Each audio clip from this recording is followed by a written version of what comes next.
Ilke payam already.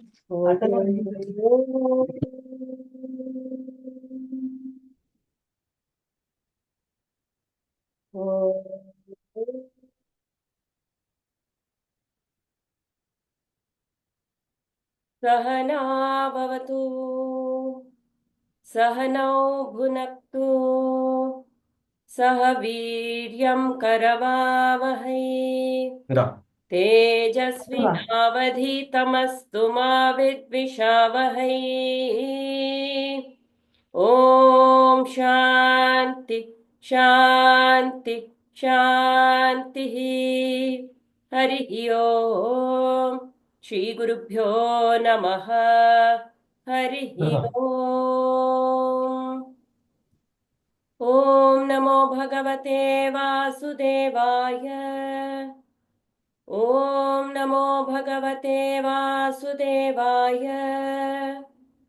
ॐ नमो भगवते वासुदेवाय जन्माद्यस्य यतोऽन्वयादितरतश्च अर्थेष्वभिज्ञं स्वराट् तेने ब्रह्महृदाय आदिकवये मुह्यन्ति यत्सूरयः तेजो वारिमृदां यथा विनिमयो यत्र त्रिसर्गो मृषा धाम्ना स्वेन सदा निरस्तकुहकम् सत्यं परं धीमहि सच्चिदानन्दरूपाय विष्णोर्पत्यादिहेतवे तापत्रयविनाशाय श्रीकृष्णाय वयं नुमः नारायणं नमस्कृत्य नरं चैव नरोत्तमं देवीं सरस्वतीं व्यासं ततो जयमुदीरयेत् ततो जयमुदीरयेत्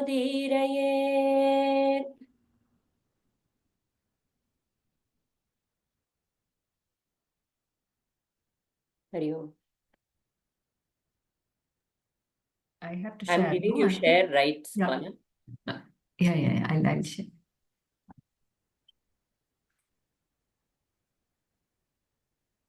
Hari Om. So we've been discussing the churning of the ocean, the churning between the asuras and the devas, not anywhere outside but within us. And this whole churning is actually a leela of Narayana himself, of Lord Mahavishnu himself. He is the one when things are very difficult, when the devas go and ask, pray to Mahavishnu, he says, go. Go to the asuras, call them and churn the ocean together. You will get the Amrita. They have lost all their,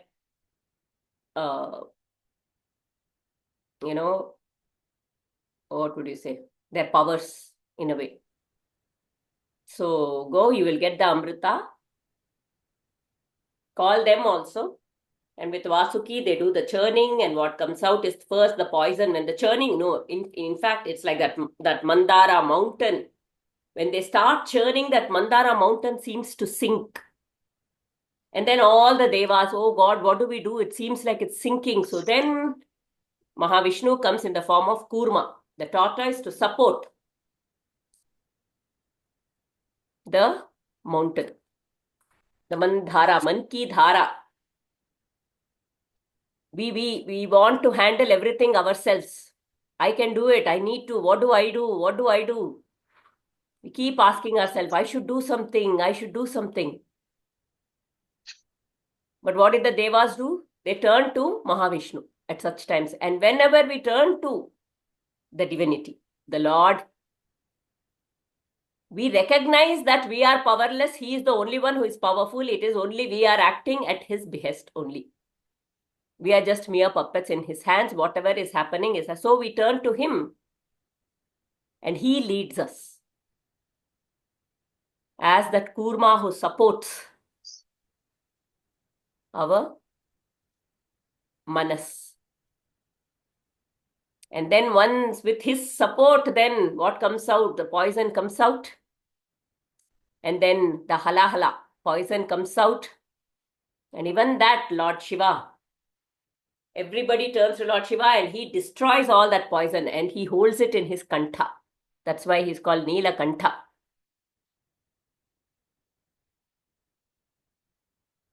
And then one by one, after that poison is removed from within, all kind of prosperity, Uchchaishravas, the horse, the elephant, and finally even Lakshmi Devi, all kind of prosperity comes. And then when that happens, after that, now Amrita is there. You want to say something, Bala, here? So Go ahead. Amrita has come. Now the Asuras are also eyeing the Amrita. The Devas are also eyeing the Amrita. But in the meanwhile, now the Asuras snatch the Amrita. And everybody doesn't know what to do. Again, Devas. See?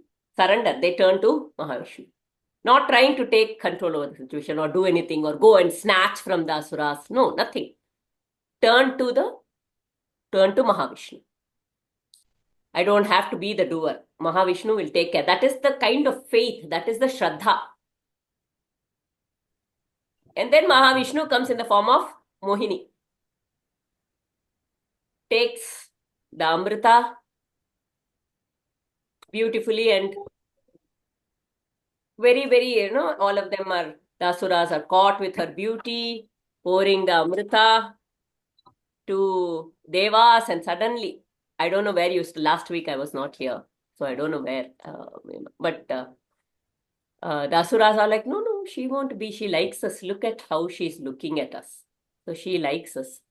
After giving all of them, she will be fair, she will give it to us also, and they're just waiting. That's where we stopped that week, but maybe Bala can continue what happened last week. Yeah. So we further read through, and we were actually seeing Mohini as the mind, and how Asuras were completely deluded because they were completely dependent on Mohini to give the Amrita. Yeah, but Devas did not get distracted with all that. Okay, so this was somewhere where we had stopped when I think the 2 weeks before, maybe. Ala, can you expand the font? Okay, sorry. Comes like this? No, okay. 1 second, somewhere.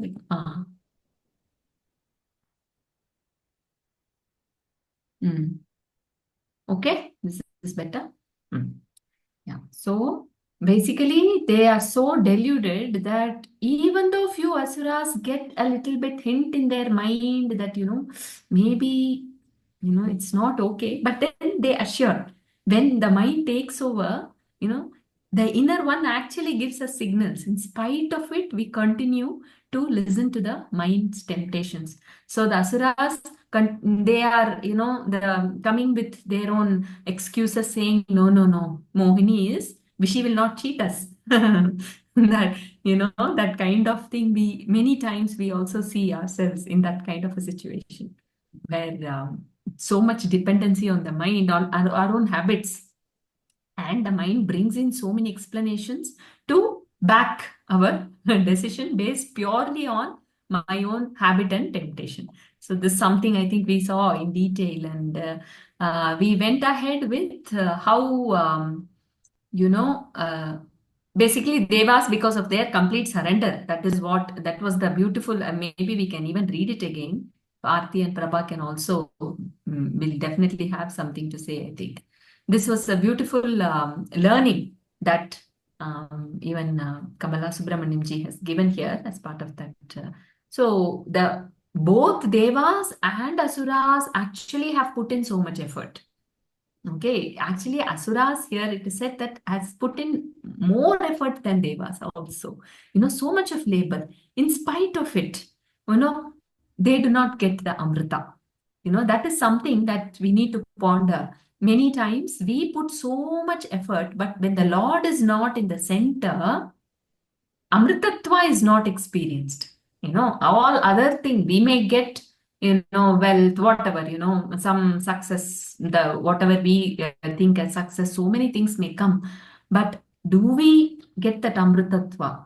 We can take as simple as, fulfillment, peace of mind. These also can be um, thought of as that Amritatva, which they are.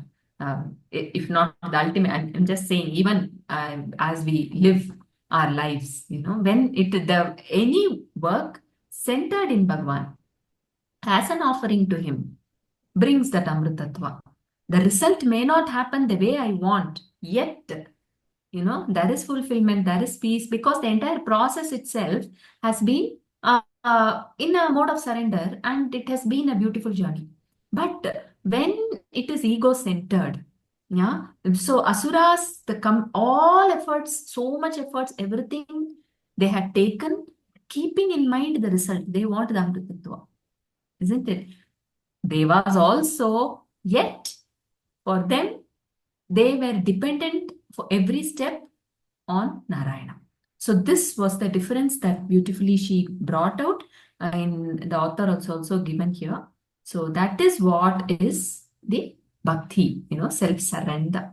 Yes, please go Both ahead. were working towards a goal, Hmm. while the asuras thought, I have to do it. I am the doer. The devas knew that it was the Lord who was the doer. So then there is humility and surrender on one end, there is arrogance and pride on the other side. That I am the doer. That doership makes all the difference in experiencing that Amritattva. I wanted to share because this reminds me of the incident in Ramayana. If we visualize that scene, for example, after having an argument with Ravana, Vibhishana is now leaving Lanka towards the shores to meet Rama. He's very highly excited that he's going to meet Rama. Okay. And he reaches, and there's beautiful conversations there between Vibhishana and Rama. And in that conversation, Rama, Rama talks about how, that even if there is a sinner, if he surrenders, then he becomes a sant, he becomes a saint. So every sinner can have a future, every saint has a past. So that's what very beautifully it comes. And this discussion is going on, how Rama is talking about that anyone, even any species is surrendering, I am there for them. I am there. My love and compassion is there towards them. And you should visualize that all the monkeys are sitting there, absolutely in awe of Rama talking like this. And they're all mere monkeys there, and they felt very elevated with Rama's speech. That wow, so we are also important for Rama, and that made them feel very, very special. So in that monkey population, there were two Rakshasas who were the spies of Ravana, and they were also dressed as monkeys. And now they are seeing Rama talking about these aspects, and they are so impressed with Rama, absolutely impressed. And they start talking loudly that how, see, our king did not do like this, and see this, see him, how he is talking like that, like that. They start talking so highly, and everyone recognizes. And then finally they fold their hands in the name of Bhagavan, please protect us, please do not kill us. And the moment in the name of Bhagavan was uttered by these Rakshasas, Lakshmana said, let them become messengers for us. So now we are going there. These Rakshasas now are going back to Ravana. This is where the scene where this comes here is, and they go, and Ravana is very curious to know what happened that side. So he calls both of them to the court, and he says, okay, tell me, how was Vibhishana received? And then he said, oh, he was immediately called as Lankesh. Okay, and next is okay. So then, what is the strength of the monkeys? Like that. This is the time. This is the very beautiful because I laughed a lot. I felt very, very happy. He said, "You know what? That monkey who came, that monkey who set fire in our place. You should consider that monkey is the weakest. Is weakest. Because all the other monkeys, they have the sanction of Bhagavan. Each monkey can come and defeat you. That is the strength of all the monkeys. I considered this monkey the most weakest. So Ravana was not very happy. So these Rakshasas elaborated it. Oh, how many monkeys are there? And all these monkeys have this power of Bhagavan because Bhagavan's blessing is there with him. So they can come and they can actually even put mountains on the ocean and they can cross the ocean in a jiff. They can come and uproot the whole of this Lanka and they each can come and defeat you, O Ravana, O king. That is the power of these monkeys. Do not think that these monkeys are mere monkeys. Because why? Because they have the grace of Bhagavan. Rama is there with them. Ramachandra Prabhu is there with them, and they start praising Ramachandra Prabhu. So this is where Swami Aparajitananda ji says that anything is possible if Bhagavan is there with us. So that is where the devas are always having that groundedness because they are always grounded, always remembering that Bhagavan is there. So, and this is the application, even the Samudra Mantana is there. If I think that, oh, I'm going to churn my mind, I'm going to heal myself, and I'm going to attend some workshops and things and therapies and all those things, and I am going to heal myself. But if the grace is not with me, if I'm not open and receptive to the grace, then the mantana, the thing will topple. I might not be able to withstand the poison which comes out because any mantana will release the innermost the weeds, which is you're de-weeding the innermost weeds.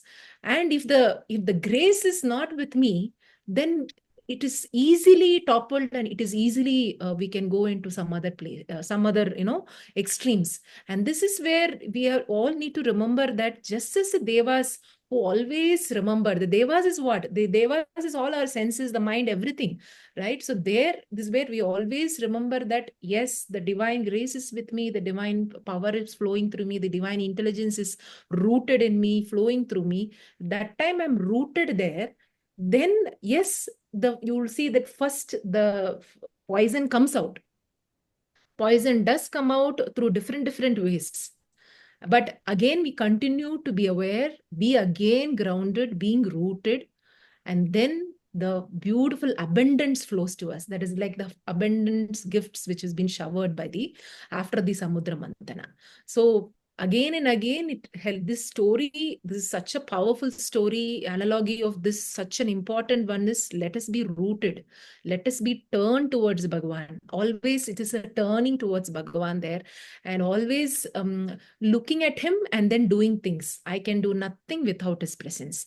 And when we always say that, even on the way of Hanuman crossing the ocean, Swami Aparajitananda ji says there's 3 obstacles which comes, right? That is the Mainaka forest, Mainaka mountain, the Surasa Devi, as well as the Simhika. So he says that the forest is the body level obstacle. The Surasa is the sense level obstacles. And the last biggest obstacle is the ego obstacle.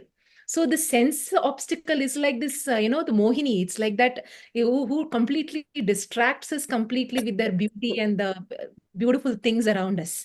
So it's not that we don't value the beauty. It's not, but only thing is we are not pulled by that. We appreciate the beauty because everything is God's creation, of course. And all of that is there. And that is where we see how Hanuman actually tricks Surasa. He becomes bigger. So this is where again Swamiji says that is the time he remembers Rama and becomes bigger and bigger, thinking, making sure that the Surasa's mouth also becomes bigger and bigger, and then he tricks it.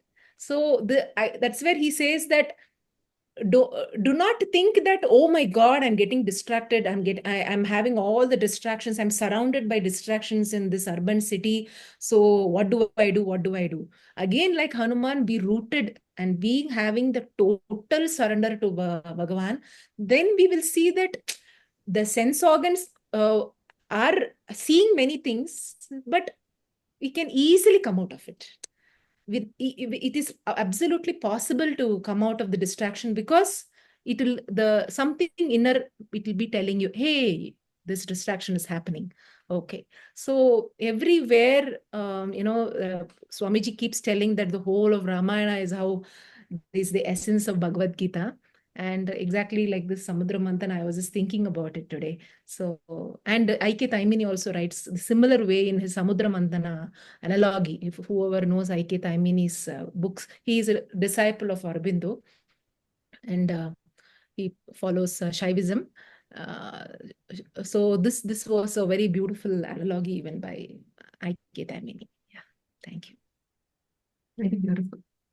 So when you were telling about Hanumanji, another thing that Swamiji says, which occurred to me, was when Anjaneya was going to that Ashoka Vatika to see Sita Mata, right? He actually goes, he first sees the palace, he goes there, he in fact first thinks, looking at Mandodari, maybe could that be Sita, because among all, only Mandodari looked like, a very a chaste woman, whatever, a woman who is pure, not chaste, pure.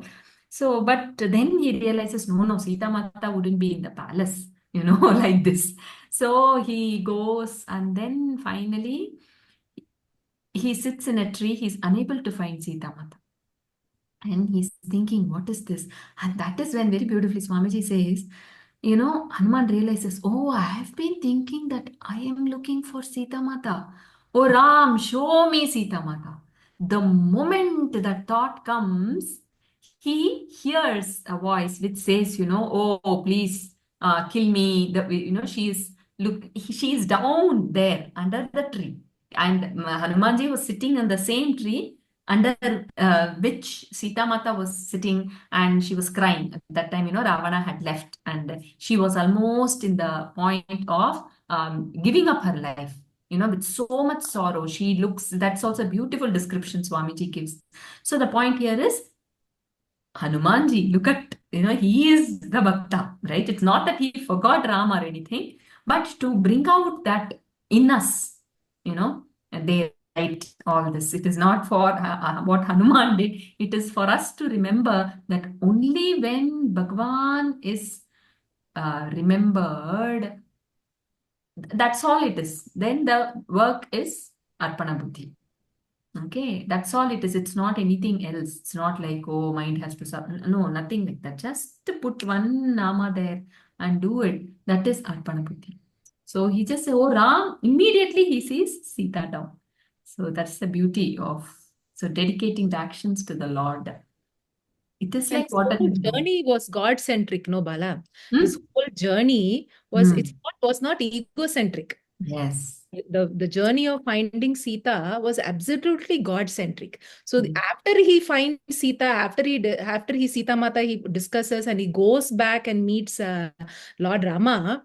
And Lord Rama is so excited, so happy, and he holds his hands and said, "Oh, my dear Hanuman, I'm so indebted to you." Immediately, Hanuman falls at his feet. Oh, Trahi, Trahi, Bhagavan, Trahi, because please protect me from ego. Yes, yes. That is amazing, because again, we after doing the action, again there a sense of ego could rise, and Hanuman realizes it. Yes.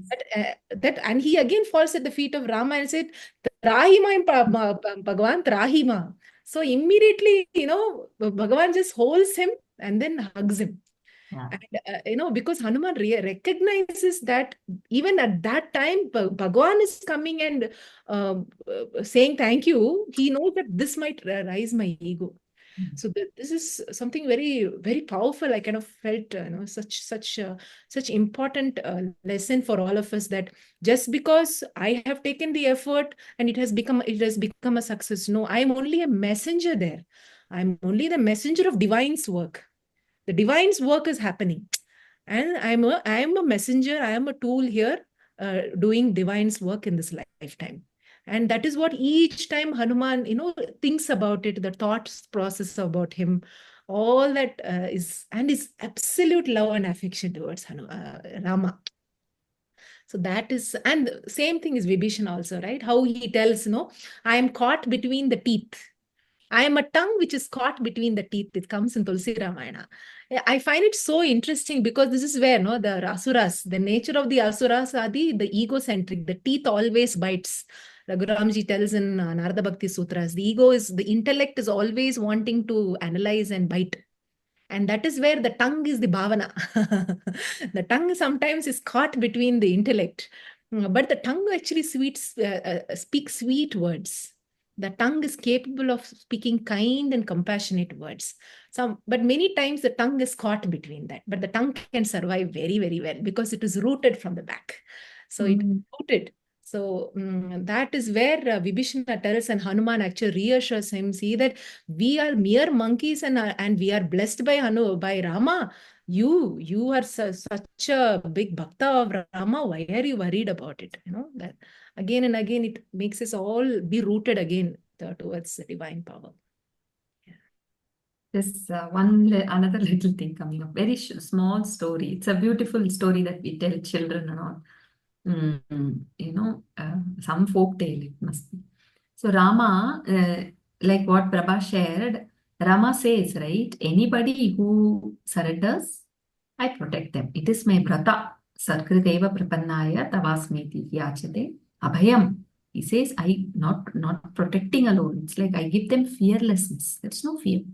Only then, the true protector takes out the fear. Otherwise, he's not a protector, isn't it? So, abhayam sarva bhuteshu. So, bhutebhyo dadamyeta vratam. It is my vrata, says Bhagavan. See, there are many places where Bhagavan declares how he is. We need to take that. That is how we, link with him. So, a very cute tale is in the Vanavas when they are in the forest. Rama had, walked without that paduka, okay, for some days. And so what happens? Lakshmana, he always, massages Rama's feet, right? So he is massaging Rama's legs. And when he comes to the feet, there are so many thorns there. And Lakshmana was about to take it out. Rama says, no, let it stay, let it stay. So the next night also, it is the same way and it is starting to bleed also. So Lakshmana says, he tries to take, he says, no, let it be, let it be. Then Lakshmana says to Sita Mata, tell him, this thorns, he's not allowing me to take. So Sita Mata is also asking, why you are not allowing him to take out the thorn? He says, the rest all okay. These thorns have surrendered to my feet. It is in my feet. I cannot, separate them from me. This is like a beautiful, so that way, it's not exactly feet, that's not the idea, but the idea is completely surrender to his will, that he is the only truth. The truth is, only the divine is working through us. We cannot work on our own. The fan cannot work without an electricity. The fan by itself cannot, like that. The divinity is only driving everything. So, but it is like having a partner with me. I have a partner, like the sun's grace, the grace is there for everybody. Every single being on this, in this world is graced by the divine's grace. But it is like now if like a partner, if you don't get enough time to sit and talk with the partner or spend time with the partner, or you don't meet the partner often, out of sight, out of mind, I don't recognize the partner, where is the relationship? Then you don't feel connected. It is though the divine's grace is there for me to constantly remember whenever I am thinking something like I am the doer. When all do we think I am the doer? When either something good happens, I feel, this I did, so this has gone so well sometimes. Or I can say, I should have done this. That's why this didn't happen. When things fail, maybe I could have done it this way. That's why it didn't go the way I was expecting. So basically here, there is an expectation of a result. Both the Devas and the Asuras were working towards a goal. But there was a sense of surrender in one and there was a sense of doership. Similarly, we just have to know I cannot do anything by myself at all. And that constant remembrance will bring that connection with the divine. And myself is purified and I become. So then there is acceptance. Whatever is the situation, I accept. There is a larger, like I saw this video in WhatsApp some time back. There was a scooter coming. Okay, there is a person looking from some 20th floor. Okay, on this road, that person has a larger, far away view of the whole thing. So this person is coming in a scooter. As he is coming in a scooter, a dog runs in between. Now, because the dog runs between, this person falls off from the scooter and gets scratches. But in the meanwhile, just 2 seconds later, one bus comes from the other side. Oh. Okay, now this person who has fallen off from the scooter is actually scolding the dog. Because of this dog, I got this scratch. Look what has happened to me. But in reality, the grace is working constantly. If that dog had not come in between, it was Bhagwan who came in the form of dog. Otherwise, that bus would have come and hit.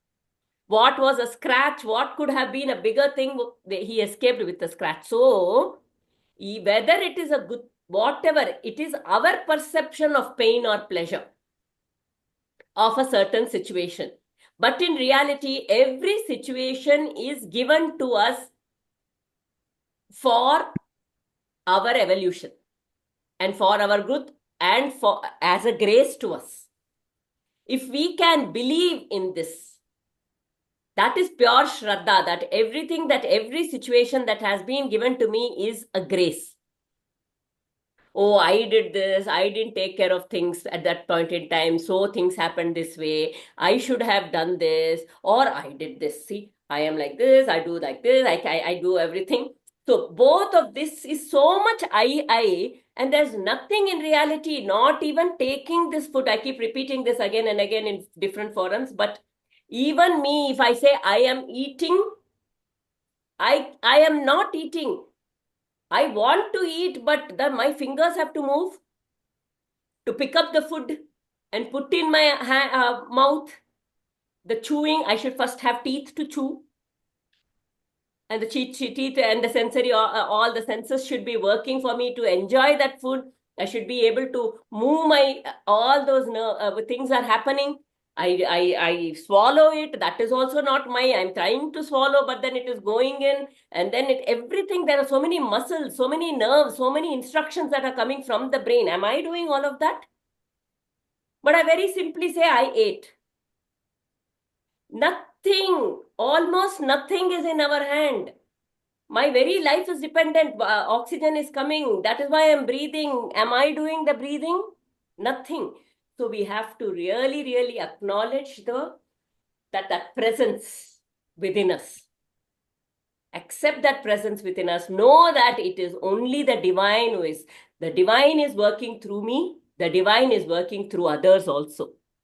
The divine is working through the world also. So if I am concerned about somebody, something, I just have to say the divine is working through me. The divine is also working through the others. There is a beautiful Let affirmation me here. just be connected to the divine and surrender to the divine. The divine will know how to connect and work through the others. Sorry, Prabha. Yes. No, sorry. I just, when you told like that, it just reminded me of a beautiful affirmation. I keep on saying that is everything that is happening to me, it comes at the right time, at the right space, at the right sequence, by the will of the divine. Exactly. Because everything in my life, if you see step by step some incidents or experiences in your life, it is happening with a sequence at the right at one particular time, at one particular space, at one particular sequence. And we need to understand that who is the big choreographer there? Yes. The script writer. The script writer is not us actually. So we have no control of our experiences in our life, because many times, whether it is some experience, there is a chance of us saying, "Why me? Why did it happen to me? Why should it happen to me?" Like that. And it comes out. And that is the time we need to realize that, okay, things have come to me at the right time, at the right space, at the right sequence, by the will of the divine, because grace is with me. The divine intelligence is with me. So it has happened. Let me spiritually unfold. So it's so important for it to continue to be like that Mandara mountain being rooted there. Absolutely, that groundedness nature need to be there for us. Like how, the pure example of Hanumanji only, right? Every time we can remember him as a fantastic, inspirational deity for all of us. So that rootedness, and here again is written, right? The men of the world, when they strain their minds. uh, so why the mind has to strain? Because there is a constant battle in the mind, the battle of the asuras and the devas in the mind. And that is the where very nicely Swami Rama writes, each time we think that mind is an enemy, so the strain happens. Why don't you consider mind as your friend? And why friend? Because friends will always think of your well-being. It will always be supportive of you. The moment you say, my mind is my friend, it will only allow thoughts which is going to nourish you. So there is no strain, there is no ripples, there is no agitation, there is nothing, no turbulence in the mind. So why strain your mind? Think your mind is a friend. So this is where again, because the mind becomes strained because it starts putting the object of happiness on others. That this person is going to give me happiness. I am desiring this and this. This person is not giving me, so I am unhappy. This person is doing this. It is making me unhappy everywhere. So the mind is trained because so much externally it is going towards it. But the moment I say that my mind is my own friend, I am my own friend, and the grace is always with me, the divine is my friend. So many ways we can have our own discussions and affirmations with the Bhagavan. That time there is no strain, there is no battle. Battle need not be there at all, because always the constant battle happens because there is a constant pull this side and this side. And there are a lot of shoulds also. I should not do this, I should be doing this, I should be doing. And there is a battle there. The moment I allow myself be rooted, I allow my mind to say that my mind is my friend, and my mind is lit with a divine light. So then no space in my mind. My mind space is lit completely. There are no dark corners then. Then there is no darkness, then no asuras, the asuric natures will not be there, egocentric natures will not be there. Then wow, what a beautiful progress we can move towards, we were moving towards the path to the divine. Like Yes, that. Bhargavi ji. Yeah, oh One yes. second, 1 second. I would just Free like will. to add, Yeah, Bhargavi, how do we treat free will in this? free will. Yeah, I will come to that. Before that, Prabha, like how she beautifully said, the mind, um, as a friend. So I remember a beautiful anecdote. Okay, many times we say, especially when we are maybe doing some dhyana, something, mind is not coming in my control, or even when we fall back to our own, habits, we say, "Kya, unable to control this, control." So like that, someone asks Bhagavan Ramana, I am unable to control the mind, and you are saying mind control in dhyana, how to do it? So he was a Vaishnava, it seems. So Bhagavan asks that devotee, okay, in your Vaishnava Sampradaya, okay, in Vaishnava Sampradaya, there is this, Devata for everything, right? So Narayana is the supreme, okay, but what Devata, what is it, what is attributed to the mind? What is it that says Tayar? Tayar means Lakshmi. So Bhagavan says, then what is the problem? Mind is nothing but the power of the Lord, right? It is the power of the Lord. So then where is the problem? Why do you control? So the point here is accept, divinize everything. Raghuramji always says everything is him and him only. God alone exists. It's I find it very powerful, especially when it is clouded, especially, when we are seeking that God alone exists. I don't exist. God alone exists. And it works like a fantastic thing. So it is because you call everything, just divinize it. That's all. Be it what is positive, what is negative, this intellect cannot make out.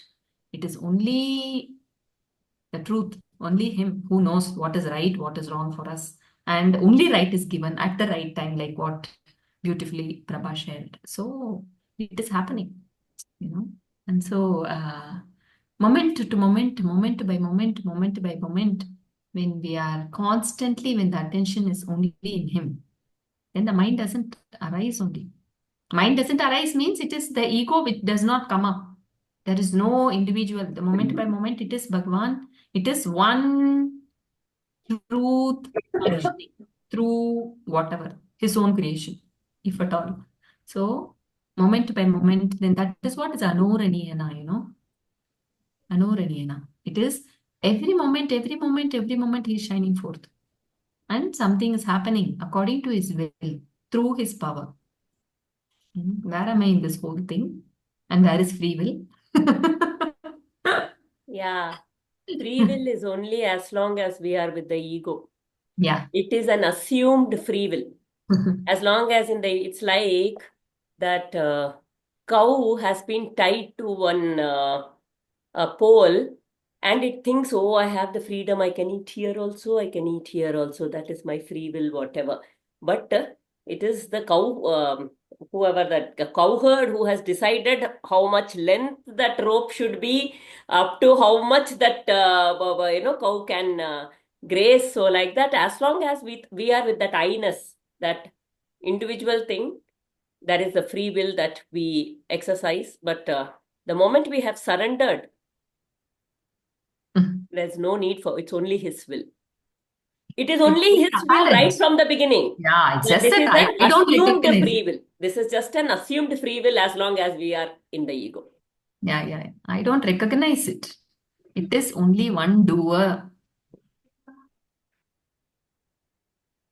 We'll move on. This is where I thought the sentence, I was thinking, these men of the world, when they strain their minds, so leave the minds now, men of the world, when they strain their riches towards benefiting themselves, their actions become all futile, like watering the branches of a tree. So if we split mind, then riches, then actions, then it really gives us a lot of valuable lessons, actually. So men, when they strain their riches, this is where I was reminded, Raghuramji in one of the Bhajagovindam session, talking about money, actually. And that was so beautiful because he was talking about it. He said that there is a misconception in spiritually oriented people that I don't need money. I don't want all these things at all. I do not care for money. So this kind of sentences he was saying is actually it's like blocking the divine abundance. The abundance is flowing somewhere. You are blessed with riches yourself, which is giving you the ability to even own a laptop or a mobile, ability to use equipments in your kitchen, ability to travel in bus or cycle or car or flight, ability to do things and buy a nice jacket for yourself during the winter weather. Where is that coming from? It is coming from money. But the moment we start straining our limiting belief, saying that I don't need money, it is again. Kameshri ji, can you mute yourself? So it is again somewhere we are bringing an obstacle to the divine grace, being scared that I am going to be tempted with money. So the whole aspect he was telling with some interesting story. Maybe it will come after some time. I'm not able to recollect. He talked about Ramakrishna Paramahamsa story only. Again, where and Swami Vivekananda story also. Yeah. Where he said that let us have value for money.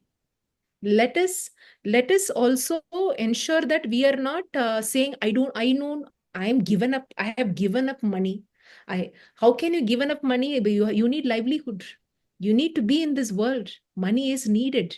But only thing is, don't be desiring and having that greed. Be graceful, be gracious, and be grateful for the money which is there, and have a minimalistic lifestyle to ensure that you are able to be in this world with a minimalistic life and doing divine's work.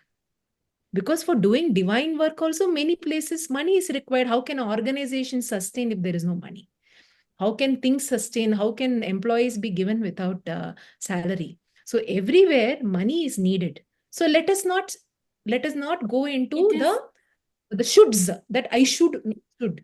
It's a paradox, Prabha. It is the one who have money, where it is very comfortable. Only such people will say, I really don't care. That is what he Because was it is also telling. happening to them. Right? It is the people who are comfortable. The same people, if they don't have enough, will they say the same thing? Or something rocks, will we say that? No. That is where we do not, then it comes with a lack of sense of gratitude in a way, like you say. When I say, okay, no, I don't want, because it, like you say, it is another. And again, the only thing, even that comes with a sense of doership. When I say I don't want to look at it, I don't want to think about it, there is an I there. There is an I that is playing. There is an ego that is playing there. When I say I don't want to look at this, because it will happen. It is his work. The only thing we have to do, we work, we flow, we do whatever is supposed to be done. It shall be done, but whatever is done is happening through me. That's it. There's no doership. If it is needed, we will do. It is not that I will not, when the moment I say I will not do this, or I have to do this, I should not do this, I don't want to do this, I'm going with likes and dislikes. The I is there. Then the I comes in. It is not the divinity working through me. If I go with likes and, if it is a need, right now it looks like there is a need, it has to be done, we do it. It is the divine working through me. That's it. Absolutely. Yeah. The main thing is to know that I am not the possessor. The moment I identify myself as a possessor, Madrita Kasya Svidhanam, only when I possess, I see it as something which is not divine. When there is no possession, it is Ishavasyam Idam Sarvam. That's all it is. That's why we have examples of Ambarisha Maharaj in Bhagavatam, Janaka Maharaja, right? Ambarisha is Rishabhadeva, so many kings, right? The ninth canto is full of kings who are bhaktas who just knew the art of divinizing everything. Just divinize. Yes, that's all. It has got nothing to do with me, because that the self-inquiry, whatever, that is the groundedness is very important. Connected with Bhagavan, then when the possessing is not there, then divinity is what is there. And this dhanam is not only the wealth or the money or prosperity. The dhanam is, everything is God's. The child, our children are also God's possession, not our possession. He is working through our children. He is working through all our relatives, whether it is my house, when I say my, this thing. All of this, kasyasvaha, magradaha kasyasvid dhanam, everything is his. When we eat we chant Brahmarpanam Brahmahavihi Brahmagno Brahmanahutam Brahmaiva Tena Gantavyam Brahmakarma Samadhinaha. So that aham, everything that I'm eating, the food is him. His person. He, I can say I cooked, but how much can I cook? Nothing. The food is available. All the ingredients are available. My hands have to put. everything has to work. So much everything. So not to possess or say anything is mine. This is mine. This dhanam is, like that Ashtalakshmi ka. All the dhanam, Santana Lakshmi, Dhana Lakshmi, Dhanya Lakshmi, Gaja Lakshmi, everything, there's house, wealth, prosperity. All of this are his, not mine.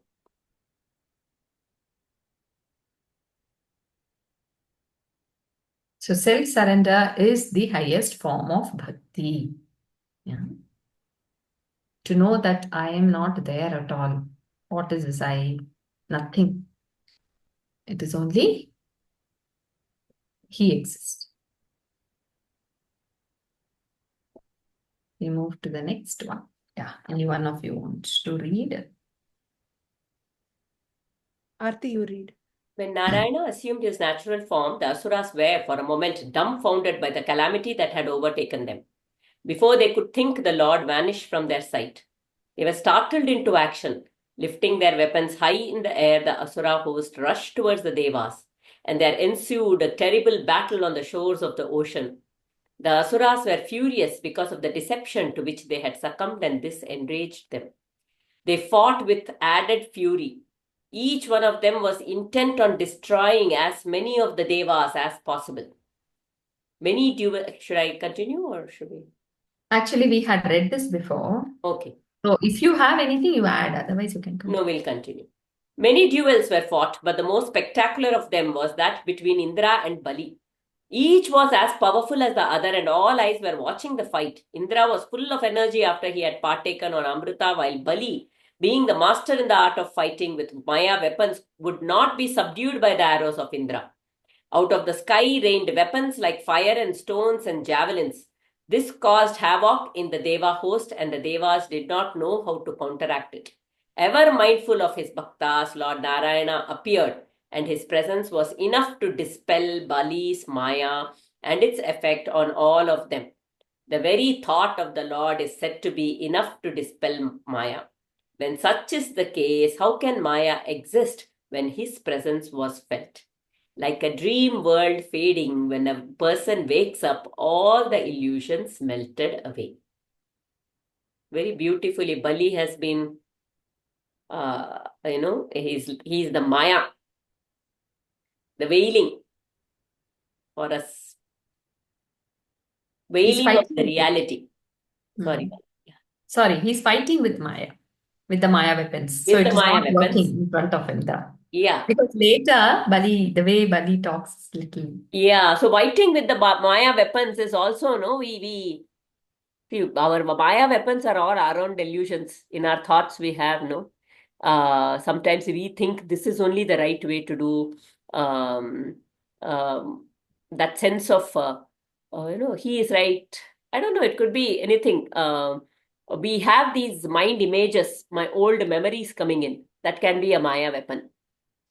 I had met a person, I had a sense of pain with that person. So the next time I meet that person again, that memory of pain is associated with this person now. So the moment I meet this person, that memory comes up.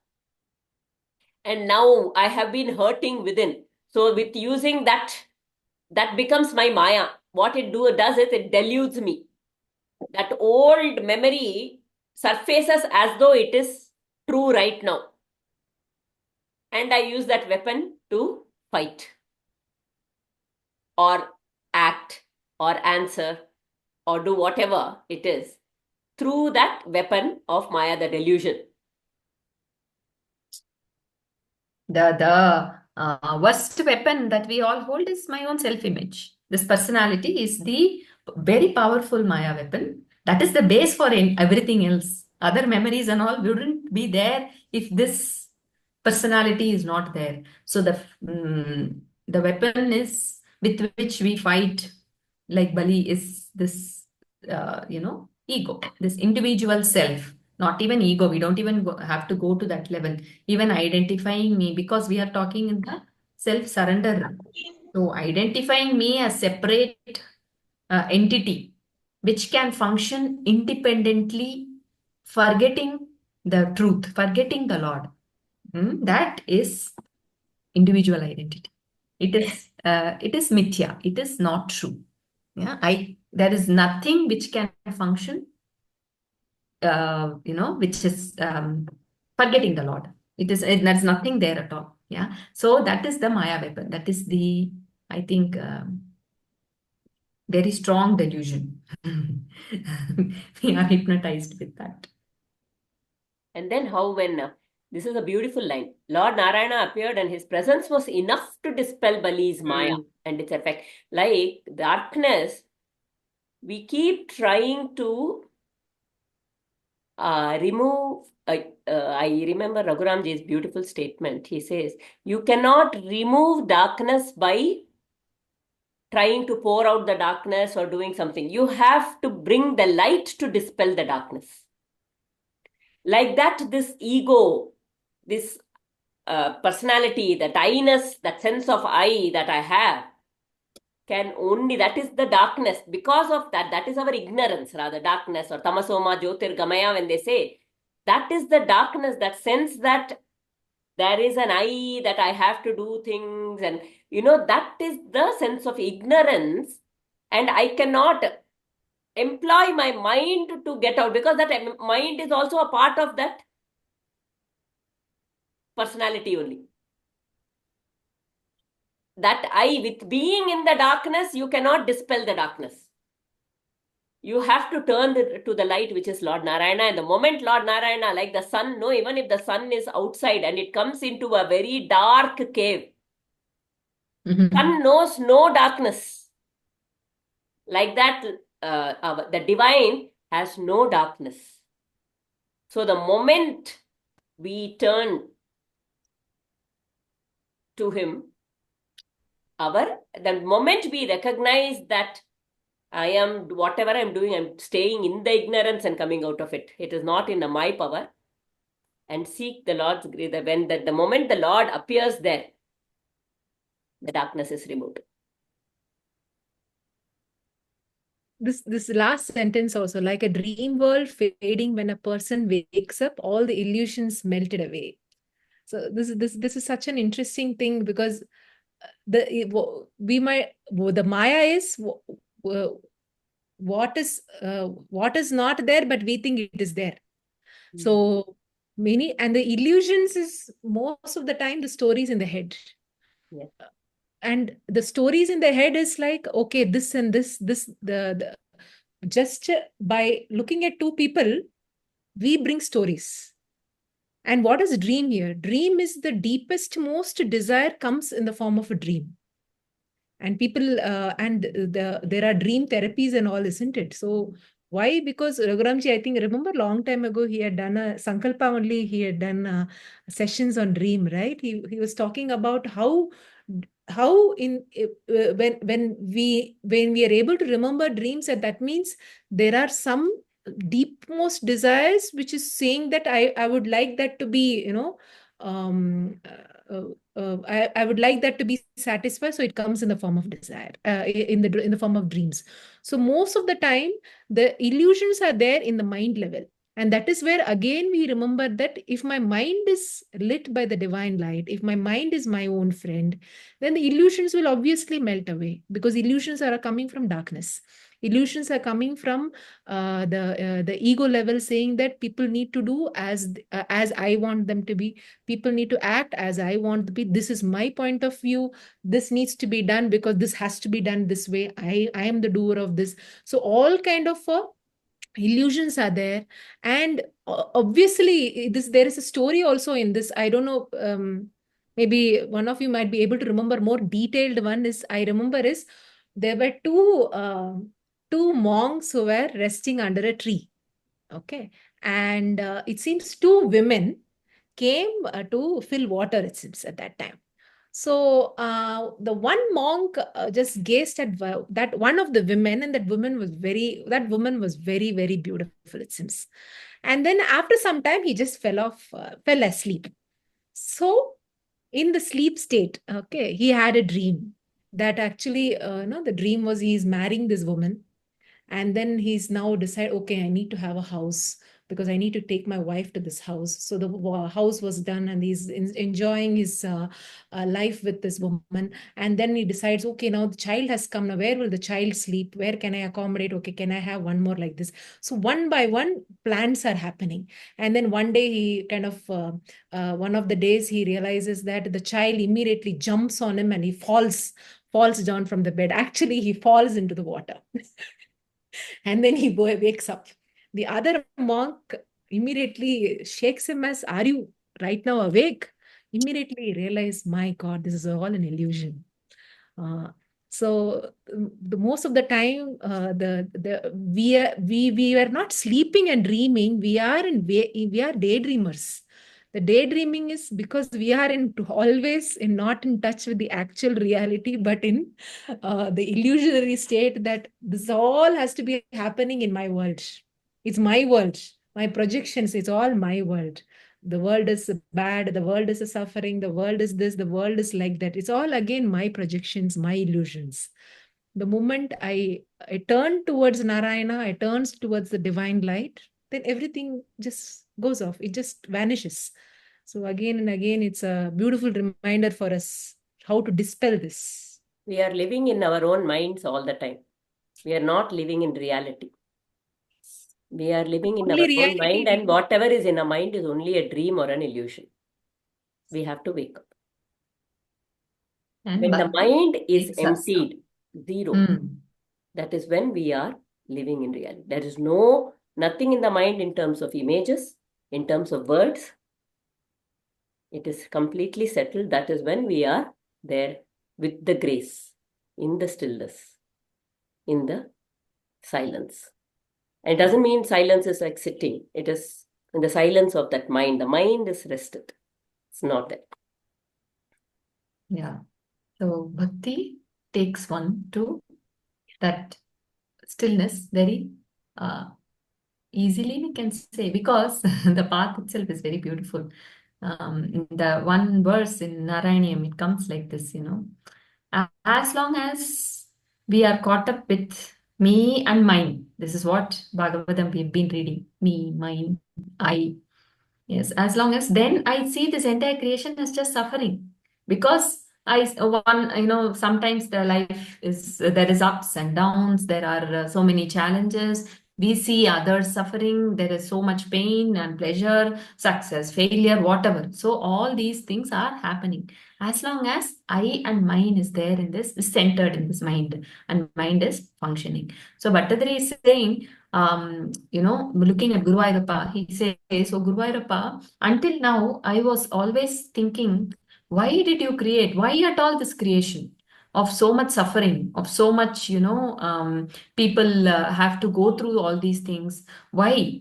But after seeing you, I realize you have given these eyes and ears and all these senses and the mind to absorb your beauty, to revel in your glory, to talk about your glories, and to completely subside this mind in you.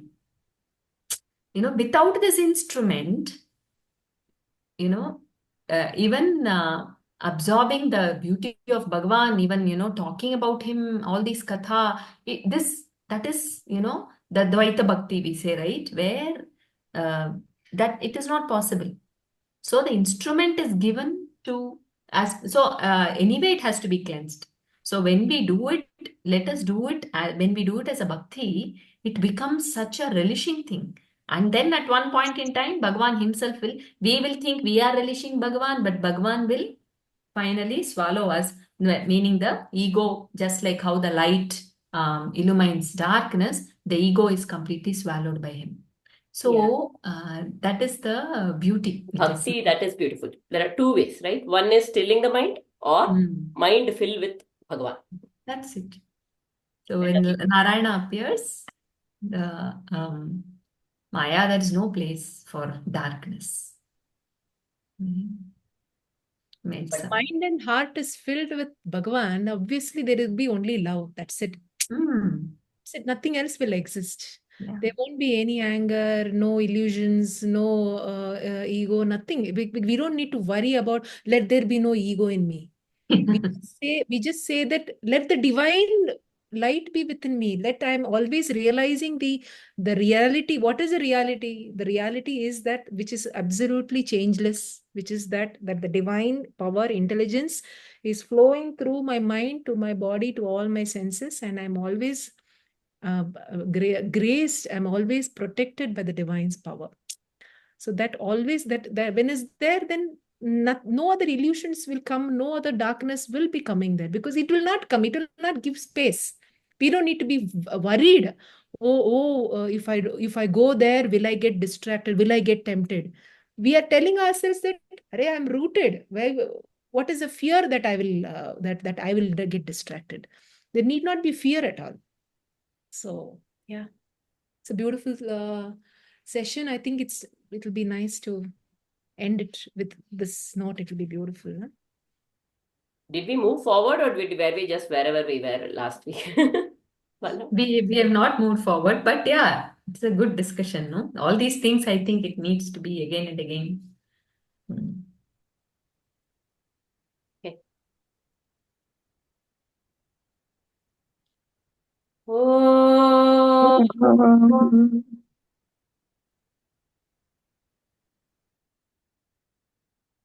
असतो मा सद्गमय तमसो मा ज्योतिर्गमय मृत्योर्मा अमृतं गमय सर्वे भवन्तु सुखिनः सर्वे सन्तु निरामयाः सर्वे भद्राणि पश्यन्तु मा कश्चित् दुःखभाग् भवेत् ॐ शान्ति शान्ति शान्तिः हरिः ॐ श्रीगुरुभ्यो नमः हरिः ॐ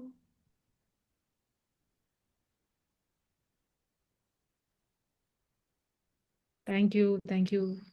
Thank you, Aarti. Thank you, Prabha. Thank you, Bala. Thank you all. Thank you. Thank you Bless all. you all. Thank you. See you on.